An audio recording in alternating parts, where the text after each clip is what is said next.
Selamat pagi Pak Klip dan teman-teman sekalian. Perkenalkan, nama saya Tanto Putra Pandowibawa dan saya adalah mahasiswa akuntansi Universitas Ciputra, Surabaya.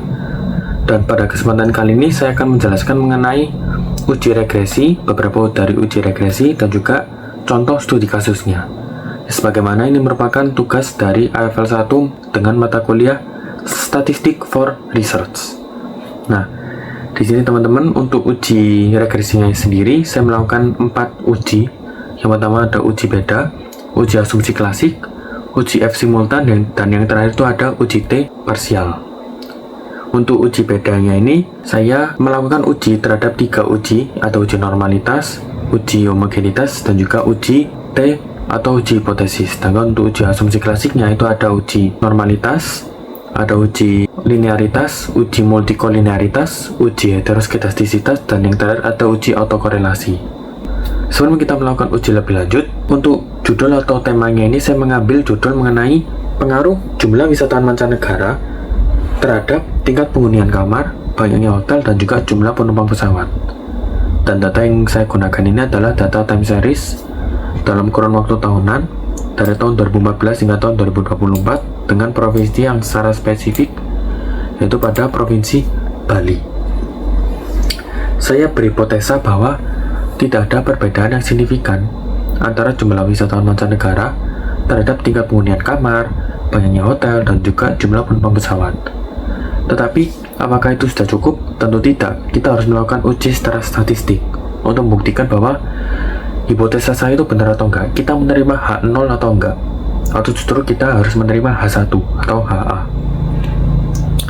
Dan untuk uji regresinya ini saya menggunakan software Stata 13 teman-teman, dan tanpa berlama-lama lagi langsung kita masuk ke softwarenya. Pertama kita copy dulu data kita, kemudian kita masuk ke statanya, dan ini adalah tampilan dari Stata 13. Dan sebelum kita taruh data kita, alangkah baiknya kita log dulu stata kita. Pertama klik file, log, lalu kemudian bikin. Nah, di sini teman-teman bisa pilih foldernya, lalu ganti nama filenya dengan nama tugas AFL 1. Dan kita save. Nah, jika sudah ada tulisan seperti ini teman-teman, artinya stata kita sudah di log dan sudah di save as. Jadi sudah aman. Baru setelah kita lakukan log, kita bisa memasukkan data kita ke dalam data editor yang ada tulisan editnya teman-teman. Lalu kita klik, lalu kita paste atau kita tekan Ctrl V, dan kita pilih pilihan yang kedua, yaitu treat first row as variable name, atau kita membuat supaya baris pertama itu jadi nama variabel atau jadi header dari kolom tersebut. Kita enter, dan ini hasilnya teman-teman ya. Lalu kemudian kita close. Lalu kemudian data kita sudah masuk ke dalam statanya. Lantas apakah kita langsung melakukan ujinya? Oh tidak, kita harus melakukan briefing secara singkat dulu kepada statanya, karena data kita kan time series, jadi kita harus uji. Tentunya sebelum uji itu kita harus melakukan briefing singkat kepada stata. Pertama, kita melakukan briefing singkat kepada stata. Kita briefing mengenai data time seriesnya. Kita mau kasih tahu stata bahwa data kita itu time series dan rentang waktunya itu adalah rentang waktu tahunan. Maka komen yang bisa kita gunakan adalah tset id. Kita enter. Nah, di sini stata akan menjawab, oke, time variabelnya itu adalah dari tahun 2014 hingga tahun 2024. Dan nama variabelnya adalah variabel id dengan delta atau perbedaannya itu 1 unit. Atau kalau ini dalam satuan tahun, deltanya itu 1 tahun. Dari tahun 2014 ke tahun 2015, dari tahun 2015 ke tahun 2016, dan lain sebagainya. Setelah kita melakukan tset, kita selanjutnya ngapain? Bikin variabel dummy, yang dimana variabel dummy ini adalah salah satu variabel yang mempermudah kita dalam melakukan uji beda. Dan variabel dummy ini biasanya nama variabelnya itu kalau nggak 0 ya 1. Dan karena uji bedanya ini adalah jumlah wisatawan mancanegara di Provinsi Bali sebelum dan sesudah COVID, maka variabel dummy-nya pasti berhubungan dengan hal tersebut dan tidak jauh dari hal tersebut. Oleh karena itu, variabel dummy-nya itu adalah gain COVID sama dengan 0. Kemudian kita replace COVID itu menjadi 1 kalau ID-nya ini atau tahunnya itu dia di atas atau sama dengan 2020. Kenapa? Karena kita berasumsi bahwa tahun 2020 ke atas itu tahun setelah COVID, sedangkan tahun 2020 ke bawah atau sebelum tahun 2020 itu COVID belum terjadi. Baru setelah kita melakukan variabel dummy, kita lakukan statistik deskriptif dulu. Kita mau tahu model data kita itu kayak gimana sih? Dengan komennya summarize atau SUMM variabel Y X1, X2, X3. Kita enter. Di sini untuk informasi yang ada di dalamnya itu ada informasi mengenai number of observation-nya atau jumlah sampelnya, itu ada 11. Dari mana 11? Dari tahunnya teman-teman. Kita hitung dan kita buktikan. 2014, 2015, 2016, 2017, 2018, 2019, 2020, 2021, 2022, 2023, 2024. Total ada 11 sampel. Kemudian selain ada jumlah sampel, ada juga nilai rata-rata atau minnya, standar deviasinya berapa, nilai terkecil dan nilai terbesar itu berapa. Bahkan kalau lebih detail lagi itu ada kuartil dan juga persentilnya. Setelah statistik deskriptif, kita lakukan uji korelasi, yang dimana untuk uji korelasinya ini saya menggunakan model dari pairwise correlation dengan komennya itu pwcore. pwcore Y X1, X2, X3. Dan jangan lupa kita kasih sig teman-teman. Supaya apa? Karena kalau nggak ada signya ini, dia itu cuma muncul nilai R-nya aja. Enter. Nah, di sini kita bisa lihat teman-teman bahwa yang di bagian atasnya adalah nilai R-nya, yang di bagian bawah adalah p-value-nya. Kita lihat teman-teman, nilai R-nya itu rata-rata di atas 0,05 kecuali variabel X2 terhadap variabel X1. Dia itu minus, artinya hubungannya itu kontradiktif atau berlawanan. Sedangkan kalau kita lihat dari p-value-nya, dia ini separuh-separuh. Ada yang di bawah 0,05, ada yang dia di atas 0,05. Misalnya seperti variabel X1 terhadap variabel Y, dia p-value-nya di bawah 0,05, artinya terdapat hubungan yang signifikan antara variabel X1 dengan variabel Y. Kemudian variabel X2 terhadap variabel Y, dia di atas 0,05, artinya apa? Hubungannya tidak signifikan. Contoh lagi, variabel X2 terhadap variabel X1 di atas 0,05, artinya apa? Hubungannya tidak signifikan, dan begitu pun seterusnya. Setelah melakukan uji korelasi, kita lakukan uji beda, yang dimana seperti yang sudah disinggung di sebelumnya, uji bedanya itu ada 3: uji normalitas, uji homogenitas, dan juga uji itu atau uji hipotesis. Untuk uji normalitasnya sendiri, saya menggunakan model dari Saviro-Wheel atau S-Work yang sangat umum sekali digunakan untuk melakukan uji normalitas. Dengan komen S-Work Y if COVID sama dengan 0. Kemudian kita klik komennya, lalu kemudian kita ganti menjadi 1. Nah, di sini teman-teman, saya bedakan antara tahun sebelum pandemi dan tahun setelah pandemi, teman-teman, atau tahun sebelum COVID dan tahun setelah COVID. Kita gunakan variabel dummy-nya yang sudah kita buat. Di sini, dari hasil uji normalitasnya, sebelum COVID itu probabilitas atau p-value-nya itu dia di atas 0,05, yang artinya data kita itu sampai saat ini itu terdistribusi secara normal. Kemudian, untuk yang variabel dummy bernama 1, atau ini variabel dummy untuk tahun setelah COVID, dia juga di atas 0,05, yang artinya dia ini datanya terdistribusi secara normal. Sampai saat ini kita bisa simpulkan data kita lolos uji normalitas. Kedua, uji homogenitas dengan komen SD tes Y by COVID. Nah, yang paling penting teman-teman, salah satu informasi yang paling penting harus kita lihat adalah informasi bagian tengah sini teman-teman. Informasi bagian tengah sini itu dia menunjukkan p-value-nya itu berapa teman-teman.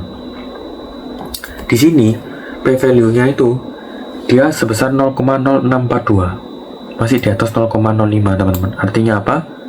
Artinya hubungannya itu dia tidak signifikan. Hubungannya tidak signifikan, dia di atas 0,05. Sehingga lolos uji homogenitas. Di dalam uji homogenitas kita mau tahu kira-kira terdapat hubungan yang varians nggak sih antara kedua hubungan atau kedua variabel itu. Ternyata tidak terdapat hubungan yang varians, sehingga lolos uji homogenitas. Sedangkan untuk uji normalitas kan kita mau tahu data kita itu terdistribusi secara normal atau enggak. Baru yang selanjutnya ada uji T atau uji hipotesis dengan komen di tes Y by COVID. Nah, sama teman-teman seperti uji homogenitas, kita perhatikan informasi bagian tengahnya, yang bagian p-value-nya. Di sini p-value-nya dia di atas 0,05, yang artinya hubungannya itu dia tidak signifikan. Dan otomatis kita menerima H0 dan tidak terdapat pengaruh yang signifikan dari variabel yang kita uji sampai saat ini. Sehingga sampai saat ini uji beda selesai dan lolos uji beda. Data kita lolos uji beda. Selanjutnya adalah uji asumsi klasik. Uji asumsi klasik yang pertama ada uji normalitas. Mungkin teman-teman ada sedikit kebingungan. Apa sih bedanya uji normalitas pada uji beda dengan uji normalitas pada uji asumsi klasik? Uji normalitas pada uji beda, kita mau tahu sebaran data mentah dari setiap kelompok pada data kita itu terdistribusi secara normal atau enggak sih? Kita mau tahu data kita itu modelnya valid atau enggak. Sedangkan kalau uji normalitas pada uji asumsi klasik, kita mau tahu apakah sebaran data residual atau selisih antara data asli dengan prediksinya itu terdistribusi secara normal atau enggak. Kita mau tahu apakah data kita itu mengalami bias atau enggak. Jadi fokusnya itu beda teman-teman. Pada uji beda, itu fokusnya pada data mentah kita, sedangkan pada uji asumsi klasik itu fokusnya pada residual teman-teman, data residual. Sebelum kita melakukan uji normalitas, kita lakukan regresi terlebih dahulu teman-teman, dengan komen reg Y, X1, X2, X3. Kita enter. Nah, untuk interpretasi datanya sendiri itu nanti ada di akhir video teman-teman, atau setelah uji autokorelasi. Kemudian setelah kita regresikan, kita membuat variabel baru bernama residual dengan komen predict res r. Nah, setelah kita menambah variabel baru bernama residual, kita lakukan skewness kurtosis test terhadap residual dengan komen sktes res. Kita enter. Nah, di sini teman-teman kita bisa lihat bahwa ternyata data residual kita atau p-value-nya itu dia terdistribusi secara normal karena p-value-nya sebesar 0,5049 di atas 0,05. Sehingga sampai saat ini data kita lolos uji normalitas terhadap uji asumsi klasik. Pertama, setelah lolos uji normalitas, kita lakukan uji yang kedua, yaitu uji linearitas dengan komen stat of test. Nah, di sini teman-teman kita lihat jika p-value-nya ini dia di atas 0,05, artinya hubungannya itu tidak signifikan dan memenuhi asumsi linearitas. Kalau p-value-nya di bawah 0,05, artinya hubungannya signifikan dan tidak memenuhi asumsi linearitas. Dan dalam melakukan uji linearitas ini, saya menggunakan model Ramsey reset test yang sangat umum sekali digunakan juga. Sehingga sampai saat ini data kita lolos uji linearitas. Selanjutnya adalah uji multikolinearitas dengan komen VIF enter atau variance inflation factor. Yang perlu kita perhatikan teman-teman, yang perlu kita perhatikan adalah tabel VIF-nya. Jika VIF-nya ini masih di bawah 10, artinya tidak terdapat atau tidak terjadi gejala masalah multikolinearitas. Di sini kalau kita lihat variabel X3-nya ini hampir mendekati 10 teman-teman ya, yaitu sebesar 9,68. Dari beberapa literatur mengatakan bahwa semakin sedikit jumlah sampelnya, maka potensi untuk bisa terjadinya gejala masalah multikolinearitas itu sangat tinggi. Dan kalau kita lihat tadi, data kita itu sampelnya cuma 11, sehingga data kita itu hampir kena gejala masalah multikolinearitas. Tetapi untungnya setelah kita lakukan uji VIF, ternyata masih 20 dan masih lolos terhadap uji multikolinearitas. Dan jika kena gejala masalah multikolinearitas, harus ada treatment lanjutan untuk bisa lakukan atau untuk bisa meneruskan ke uji-uji selanjutnya.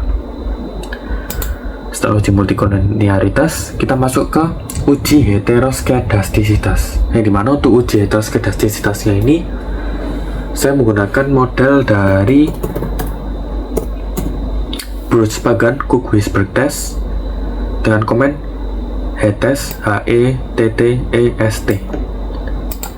Dan di sini p-value-nya masih aman teman-teman karena dia di atas 0,05, yang artinya kalau p-value-nya di atas 0,05 itu selain hubungannya dia tidak signifikan, yang paling penting itu dia tidak terjadi gejala masalah heteroskedastisitas. Jika terjadi gejala masalah heteroskedastisitas, maka kita bisa menggunakan model robust standard error. Nah, karena data kita ini lolos uji heteroskedastisitas, maka otomatis lolos teman-teman. Tadi tidak terjadi gejala masalah hetero. Baru yang terakhir itu ada uji autokorelasi dengan komennya itu adalah B. Godfrey. Jadi saya menggunakan model Brugge-Godfrey LM test untuk uji autokorelasi, yang dimana ini cukup umum juga digunakan. Di sini p-value-nya di atas 0,05, yang artinya apa? Hubungannya tidak signifikan dan tidak terdapat gejala masalah autokorelasi atau tidak ada masalah autokorelasi. Atau bisa kita artikan bahwa data kita lolos terhadap uji autokorelasi. Kita kembali teman-teman ke uji regresi. Nah, di sini teman-teman, untuk uji regresinya ini dari beberapa literatur yang saya baca, paling tidak ada 3 poin yang perlu kita perhatikan. 3 poin penting dalam uji regresi. Pertama ada R-square, yang kedua p-value, yang ketiga koefisien regresi. Pertama ada R-square. Di dalam R-square kita mau tahu seberapa besar sih variabel dependent atau variabel Y itu bisa menjelaskan variabel independen atau variabel X. Karena data kita adalah data time series, maka otomatis yang perlu kita perhatikan itu bukan R-square-nya, tapi adjusted R-square. Kenapa? Karena adjusted R-square ini, dia ini sudah disesuaikan dengan jumlah variabel kita, sehingga otomatis itu lebih akurat daripada R-square teman-teman. Di sini untuk adjusted R-square-nya itu sebesar 0,9899, atau kalau dalam persentase itu sekitar 98,99%. Semakin mendekati 1 artinya model kita itu mendekati sempurna. Artinya apa? 98,99% ini artinya variabel dependent atau variabel Y kita itu sudah memiliki bukti yang cukup kuat, atau sudah memiliki bukti yang cukup untuk bisa menjelaskan variabel independen atau variabel X. Lantas sisanya bagaimana? Sisanya dijelaskan oleh variabel lain di luar model regresi kita. Nah, itu yang pertama. Yang kedua adalah p-value. P-value ini sama seperti uji-uji sebelumnya. Kita lihat apakah dia ini di atas 0,05 atau di bawah 0,05. Kalau kita lihat p-value-nya ini di atas 0,05 itu, yang di atas 0,05 itu cuma variabel X1 dan juga variabel X2, yang artinya tidak terdapat hubungan yang signifikan, atau hubungannya itu dia tidak signifikan. Sedangkan kalau untuk variabel X3, dia ini di bawah 0,05, yang artinya hubungannya itu signifikan. Itu kedua. Ketiga, kita lihat koefisien regresinya. Untuk koefisien regresi ini, cara bacanya adalah setiap kenaikan 1 unit pada variabel X1 maka akan menaikkan variabel Y sebesar 974,434. Itu kalau positif teman-teman. Sedangkan kalau negatif, cara membacanya adalah setiap 1 unit variabel X1 itu naik, maka variabel Y akan mengalami penurunan sebesar 974,434. Berhubung ini semua koefisiennya dia positif semua, maka setiap kenaikan 1 unit pada variabel X1, X2, dan X3, maka variabel Y juga akan naik sebesar 974,434, terus kemudian akan naik sebesar 390,867, dan yang terakhir itu naik sebesar 0,86 dari variabel X3. Dan dari sini apa kesimpulannya teman-teman? UJF mengatakan semua model regresi kita itu signifikan. Semua model regresi kita itu memiliki hubungan yang signifikan terhadap variabel Y. Tetapi minimal harus ada satu variabel independen atau variabel X yang benar-benar memiliki hubungan yang signifikan atau benar-benar memiliki pengaruh yang besar terhadap variabel Y. Dan variabel tersebut adalah variabel X3. Di sini teman-teman ya, p-value-nya dia di bawah 0,05 yang artinya hubungannya signifikan terhadap variabel Y. Sehingga kesimpulan akhirnya apa? Variabel X3 memiliki pengaruh yang kuat atau pengaruh signifikan terhadap variabel Y. Dan kalau kita kembali ke Excel-nya teman-teman, variabel X3 itu apa? Variabel X3 itu jumlah penumpang pesawat. Variabel Y-nya apa? Variabel Y-nya itu jumlah wisatawan mancanegara atau jumlah wisman. Sehingga bisa kita simpulkan bahwa kalau variabel X3 memiliki pengaruh yang signifikan terhadap variabel Y, maka kalau kita jadikan sebagai sebuah kalimat, maka semakin banyak jumlah penumpang pesawat, maka semakin banyak juga jumlah wisatawan mancanegaranya. Begitupun sebaliknya, semakin banyak jumlah wisatawan mancanegaranya, maka semakin banyak juga jumlah penumpang pesawatnya. Dan ini saya baru sadar teman-teman ya, ternyata menurut saya ini benar. Awalnya saya awalnya berhipotesis tidak ada pengaruh yang signifikan dari ketiga variabel ini, tidak ada pengaruh yang signifikan. Tapi setelah melakukan uji statistik, saya baru sadar ternyata jumlah wisatawan mancanegara itu juga bisa dipengaruhi dari jumlah penumpang pesawat. Contoh, di Bali misalnya di tahun 2014 itu ada sekitar 4 juta teman-teman ya, ada sekitar 4 juta orang yang ke Bali. Jumlah wisatawan mancanegaranya itu sebesar 3.766.638. Kita bisa simpulkan teman-teman, artinya setiap kali ada penambahan atau setiap kali ada wisatawan mancanegara yang datang, maka sudah otomatis penumpang pesawatnya juga akan bertambah. Dan ketika penumpang pesawatnya itu bertambah, otomatis secara nggak langsung wisatawan dari mancanegara ke provinsi atau ke kota tersebut atau ke daerah tersebut otomatis akan bertambah juga. Dan ini menurut saya masuk akal teman-teman ya. Sehingga artinya kita tidak menerima H0 atau kita menolak H0 dan kita menerima H1. Meskipun tidak semua variabelnya itu signifikan, kita tetap menerima H1 atau HA, yang artinya hipotesisnya memberikan penjelasan bahwa ada pengaruh atau ada pengaruh yang signifikan, dan pengaruh tersebut atau variabel tersebut adalah variabel X3 terhadap variabel Y. Dan demikian dari uji regresi saya teman-teman.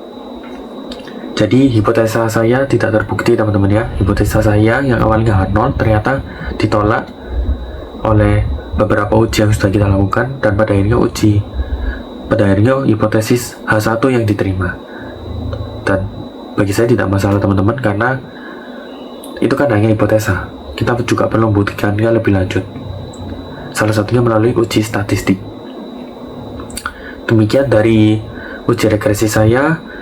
Mohon maaf apabila terdapat kesalahan kata atau penyebutan. Sekian dari saya, terima kasih dan selamat siang.